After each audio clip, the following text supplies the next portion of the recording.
संध्या के सुनहरे रंगों में डूबती दिल्ली की एक शाम थी।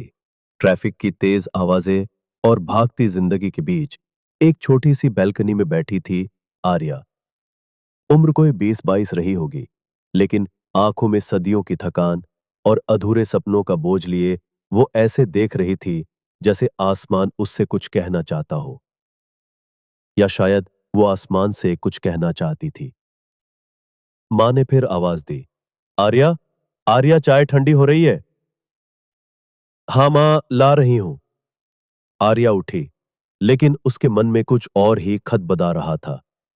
आर्या एक मध्यम वर्गीय परिवार की लड़की थी। घर में 2 छोटे भाई, एक सख्त स्वभाव का पिता और बेहद सहमी हुई माँ। बचपन से ही उसे यही सिखाया गया था, लड़कियों को ज्यादा उड़ान नहीं भरनी चाहिए, जमीन पर रहो, सपने मत देखो, और जो है उसमें संतोष रखो। वो स्कूल में हमेशा अव्वल रही। कविता प्रतियोगिताओं में उसके शब्दों से लोग रो उठते। लेकिन जैसे जैसे उम्र बढ़ी, घर की दीवारें छोटी होती गईं और सपनों के लिए जगह कम। पिता की एक ही जिद, बीए कर लो फिर शादी, लड़की का घर तो ससुराल होता है। माँ चुप रहती। जब भी आर्या उनसे अपनी कविता दिखाने जाती, वो मुस्कुरा देती, लेकिन कहती, पापा को मत दिखाना, नाराज हो जाएंगे।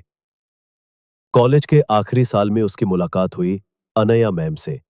वो हिंदी साहित्य की प्रोफेसर थी, लेकिन सिर्फ किताबों की बात नहीं करती थी, जीवन की भी बातें करती थी। उन्होंने आर्या की एक कविता पढ़ी और कहा, तुम्हारे शब्दों में आग है, लेकिन वो आग बुझी हुई लगती है, क्या हुआ?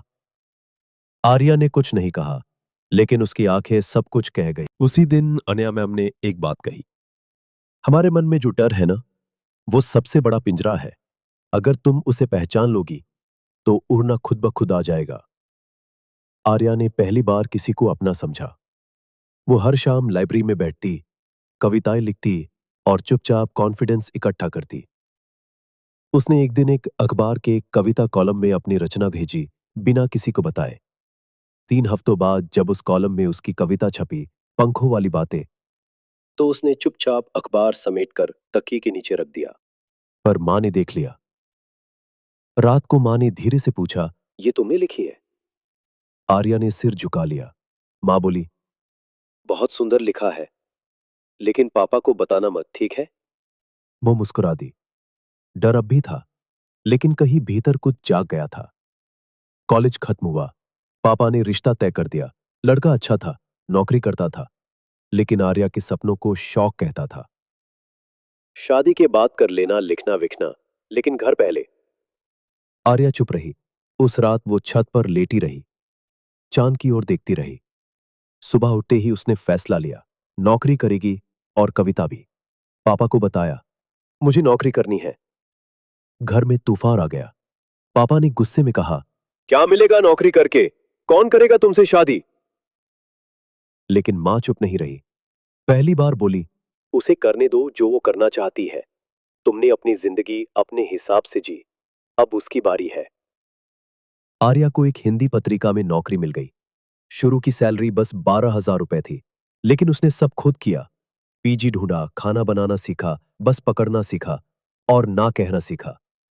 रात को कविता लिखती, दिन में सब एडिट करती। कई बार अकेलेपन ने उसे तोड़ने की कोशिश की, लेकिन हर बार उसकी कविताओं ने उसे थामा। एक दिन अनिया मैम का फोन आया, तुम्हारी किताब छप सकती है, अगर तुम चाहो। आर्या अवाक रह गई। 3 महीने बाद उसकी पहली किताब बाजार में आई, पंखों वाली बातें। कवर पर वही कविता थी जो पहली बार छपी थी। पहले कुछ दिनों में ही किताब की 500 प्रतियां बिक गईं। सोशल मीडिया पर उसकी कविताएं वायरल होने लगी। लेकिन सबसे खास दिन वो था जब मां ने वीडियो कॉल किया और दिखाया, देखो पापा, तुम्हारी किताब पढ़ रहे हैं। आर्या रो पड़ी। कुछ महीने बाद आर्या एक कवि सम्मेलन में आमंत्रित हुई, दिल्ली विश्वविद्यालय में। जब वो मंच पर पहुंची तो सामने बैठे दर्शकों में उसे वही चेहरा दिखा, पापा। तो पहली पंक्ति में बैठे थे माँ के साथ। आर्या की आंखें भर आईं, लेकिन उसने अपने आंसुओं को शब्दों में पिरो दिया। मैंने जब पंख निकाले, लोग बोले गिर जाओगी। मैं गिरी, लेकिन फिर उठी, क्योंकि मेरे पंखों में किसी और की इजाज़त नहीं, सिर्फ मेरा यकीन था। सब खड़े होकर तालियां बजा रहे थे, लेकिन उसकी नजरें सिर्फ पापा पर थीं, जो खड़े थे और मुस्कुरा रहे थे। आज आर्या एक जानी मानी कवयित्री है, टेडेक्स में बोलती है, कॉलेजों में वर्कशॉप लेती है और किताबें लिखती है। लेकिन जब भी कोई लड़की उससे कहती है, मेरे पापा नहीं मानेंगे, तो वो मुस्कुराकर कहती है, कभी कभी हमें पहले खुद मानना पड़ता है, फिर दुनिया मान ही जाती है। आर्या की कहानी उन हजारों लड़कियों की कहानी है जो मन के पिंजरे में बंद है, जो लिखना चाहती हैं, उड़ना चाहती हैं, लेकिन डरती हैं घर वालों से, समाज से, खुद से।